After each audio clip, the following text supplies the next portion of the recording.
दुर्गा फुजानि दख'ना नांगोन गाबनोबो रोंदो गाबनो दं बिथाने दांबाय थानाङा नायखोबा बखिसिगौमोन अ इफोरबायदिसो जा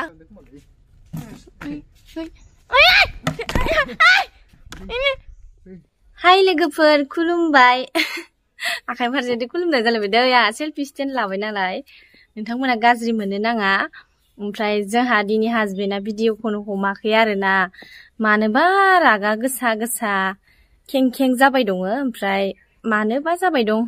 मैयाबो इदिनो टुरिं नायनो थांनो नागिरदोंमोन जांख्रिथायनि थैसाम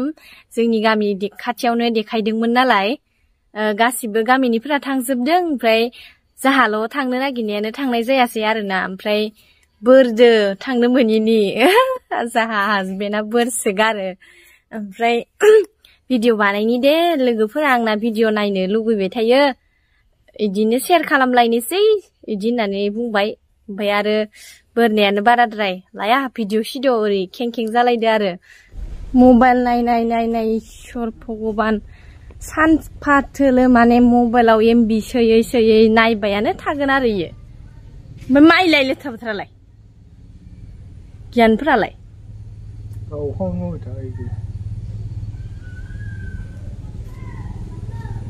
ओमफ्राय इयाव मबाइल नायनानै थानो गोनां जाबाय नोङो हो एगजाम होबाय था गावखौ माथो बुंनो केमेरा हमफै नै भिडिअ बानायनो खस्थ' जादों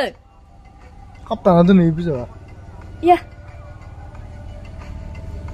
आलुफोरा थुफ्लेगोन नै मोनखानानै दङ नै हमफैनो सिखोना हाला नामा मा मोनदो इयोलाय मबाइलावलाय मा मोनदो बेफोरबायदि जानाङा सिथा बापा ओइ सान्दुङा नै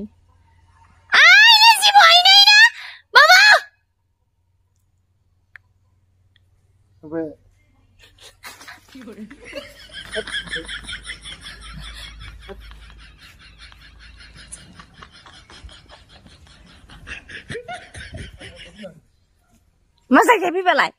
हुवा नङा मा नङा आंनि भिडिअ हमफैलै बा नोङो पुजायाव नुला नामा टुरिंआनो इल'मोन नामा कत दुर्गा फुजा फैदो लोखि फुजा फैदो रागा जोंबा आंबो जोंनो हायो मा सानदो नोंलाय नोंसो खोब गेदेर नोङो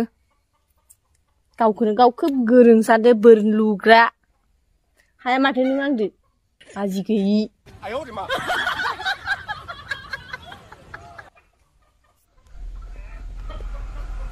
फैगोना फैया नोङो गुरि होननायखाय गुरि होननाय बायदि मोनबाय थाना केमेरा हमफै ओमफ्राय नों माथो डिस्टार्ब मोनफैबाय थाखो इयाव फैनानै ओमफ्राय मबाइल नायनानै मोनजागोन ना मागोन नोंलाय मबाइल नायना मोनजागोन मावा दाङा बेलेगावबो मावनानै थाहैया न'आवबो मावा इफोरबायदि थाबाय थानो लाजिया नोङो लाजियाखै नोङो कमेन्टआव रायजाहरनानै मबाइलाव नायना थायो स्रि आंनि खाथियाव बुखिबाय खोना हारसिं भिडिअ बानायबाय दा मा सिथाइलाय मा सिथा मानि सिथिया दिनर मान दुरुनानै थासिनबा टुरिंखौनो हमबाय थानो गोनां जाबाय बेसे इन्टारेस्ट जादों नों मिथिगौ अ जेन टुरिंआ गैलाहाय मैयाल'मोन टुरिंआ दुर्गा फुजा फैदो लोखि फुजा फैदो इफोराव खोन्थिया नामा फुजायाव नायनो हाया नामा फुजा टुरिं नायनो मानसिया फुजा नायनो थाङो टुरिं नायनो मानसिया टुरिं नायनो थाङाबालाय टुरिंखौलाय मानोथो फुजायाव लाबोयो नायग्रा नालाय आं नायाना फुजायाव नोङो फैगोन ना फैया इखौल' बुं फैगोन ना फैया ओंखारबोगोन ना फैया इयाव बेरा सिङाव मा मोनदों नोङो बेरा सिङाव It's my choice गोसो मा गोसो होनदोलै मा गोसो होनदो लombrah kumduna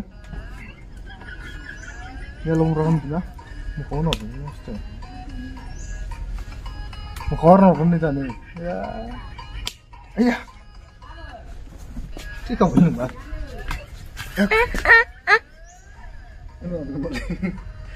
lagi नों आंखौ खुबैख्लायबा मोनजागोन मोनजागोन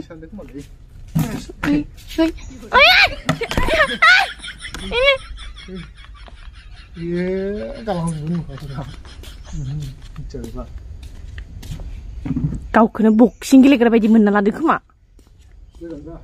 लाजियाबो नों देन गवालै बेटा गवा नोङो तुरिंनि थाखायनो आं दैदि सुथे सुथे जाबाय थानो गोनां जाबाय आरो नायनो हागोन ना खोन्दो नै अबसो नागोन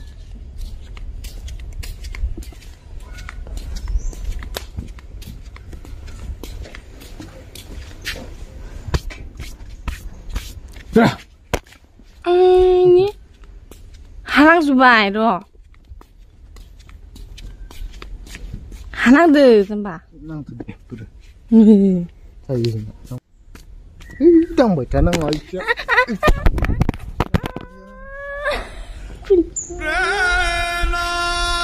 दा बायलांजोब्बायना इफोरो बायलांजोब्बायना सोरनि थाखाय जाखोयो बिदि नाख्लायो मानसि बिदि नाख्लायो सोरनि थाखाय जाखोयो ओमफ्राय बिसोरनि थाखाय जाखोयो गावानो लामनांगोन जेबोना सोरनि थाखाय जाखो इयो मा जाबाय दा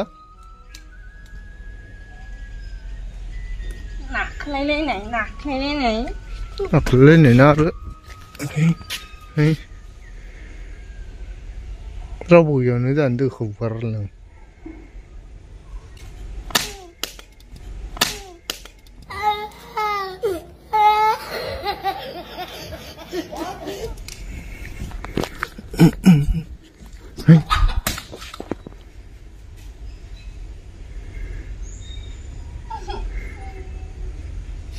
नुबाय थानाय इदि गाबनाय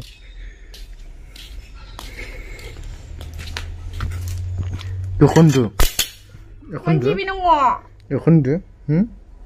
नै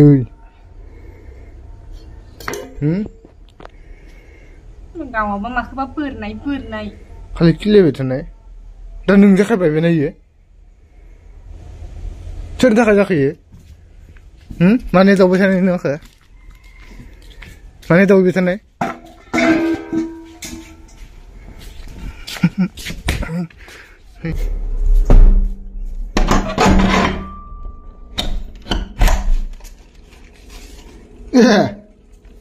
यावसो मा मालायखौबो होननागो एदावबाय थानागो बे दा गावखौ एदावनायखाय इदि जाबाय हा ओइ एदावबाय थानाङा गायदावबाय थाना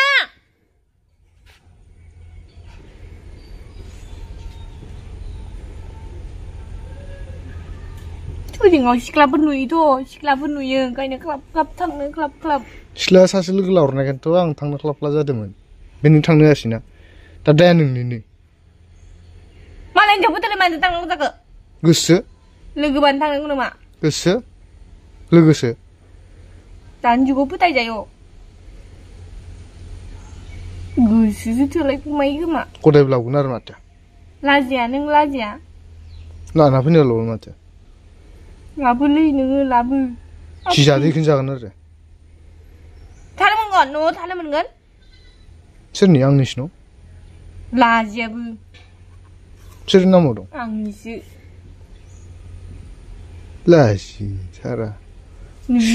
बानानै होनानै नामालै होनानै नामालै आं मिथिया आंनो दख'ना नांखागौ माबे नायनि मोखांखौ दख'नासो बिबावैनो नायलाय बलानोसै फुटबल नुखायो मानसिखौ खर' गिदिंनो नायलाय फुटबलखा दख'ना नांखागौ नै बेयोथ' फुटबलानोसै निजिनि आरजिनायनिथ' सानसेबो होखायानो आयौ रख'रा आरजिगारद' हिनजावनो होनो नङाबालाय फुटबलानोसै नै जानाय लोंनाय दुरु जायो गोलोमनाया गाननाय जोमनाय मोनाबा फुस्थि बिजौसो गोलोमखायो नायलाय आयौ खोनासंदो आंनि बाथ्राखौ खोनासंदो मा होनखो बिबार ब्रेन्डनि दख'ना नांगौ आंनो बिबार ब्रेन्डनि मा इले बिबार ब्रेन्डनि नैलाय बिबारा एवारबानो मोनसिगोन जों बिबार अ नोङो दुर्गा फुजानि दख'ना नांगोन दाबा गाबनोबो रोंदो आयौ नै नांलाबबाय होनफिननोसै जय मा काली की नांगोन दख'ना आदि योय मोनथाम मोनब्रै नुखादों नाय जय श्रीराम होनखादों हो दख'ना नांगोन गाबमारबाय मानसिया आयौ फुटबल आनोसै नै दख'ना नांगोन इखिनिया नोरै नोंहानि सेलारि मोननायदो दख'ना नांगोन ने गाननोनो गैयाना जोमनोनो गैया अबाव दख'ना नुदों नोंलाय अलमारिया बुंजोबना दं सं अबे थले नायनो थले अलमारि थले अबाव दख'ना नुदों नोङो थले नायनो थले नांलायखांनानै मानसिया दहाय नांलायखांनानै ना बोननो थांदोंमोन आरोना नै नायानो नाया इदि अरा मा मिनहा दै अबेयाव बोननो नोंलाय अबे फख्रियाव न'नि फख्रियाव न' अबस्था गैथारानि नाया मालाय देरबावगौमोन ना मानो बोनखांनायखौलाय हो माखोबा दा ओ दे हा आंबो जागोन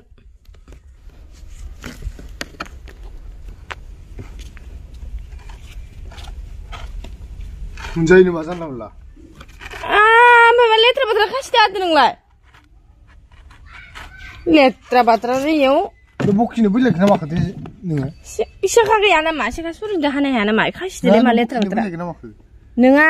नों इखौल' खोन्था नों बखिनो फैदो ना मादो आंनि खाथियाव इखौल' बुंनाय नोङा फैयाखै ओइ माबादो खासिदा बारायख' खासिदा बारायख' जायोनो बिकास सोर बुंनाय आबै आबौआ सोरानि जानि इ गोदोनि थाराय बेथा गोदो बल गेलेयोब्रा इदि गाननानै नारायण नुगारदो नारायण देलै थाब थाब आलु गैजोब्बाय खुदैयानो गजोबलांबाय मा डिजाइननिलाय मोखौखौ सालाय मोसौ सालायनायखौ मोसौ सालाय बुरबाव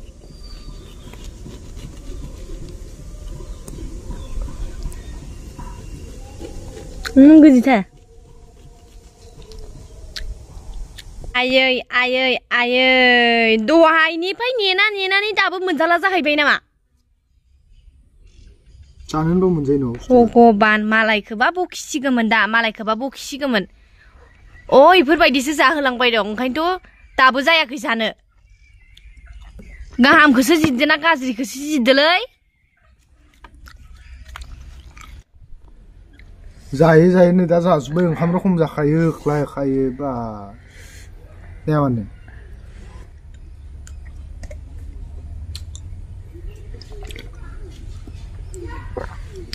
बारा खोन्थायो ना माखो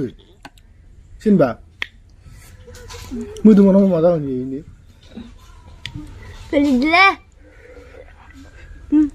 हैद फिकासद्राय मारलै मानसिया हिनजावा बेफोरबायदि हिनजाव दा लांफायो आलौदो gimana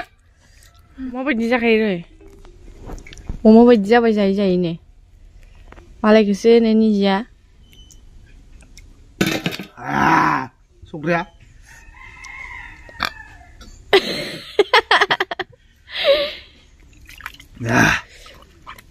Risau संग्राया होबाय दे होसिया नै जाखांजोब्बाय आरोना लोगोफोर ओमफ्राय नैखौ जोंहा आइनो दोनबाय बाबायाथ' जाखाया दा खामानि ओंखारलायबाय मानो इदिलै आसलथे जाबा मानो खामानि ओंखारा आं बिनि थाखायनो राग जायो जानोबो बायो मावनोबो बायो होननाय रखम नेचुरल नङा बिना सैलरी के मैं ज्यादा काम नहीं कर सकती समझ रहे हो कि नहीं समझ रहे हो ज्यादा नहीं समझ रहे हो हो जा कभी हम हिंदी में ब्लॉग बनाएंगे ठीक है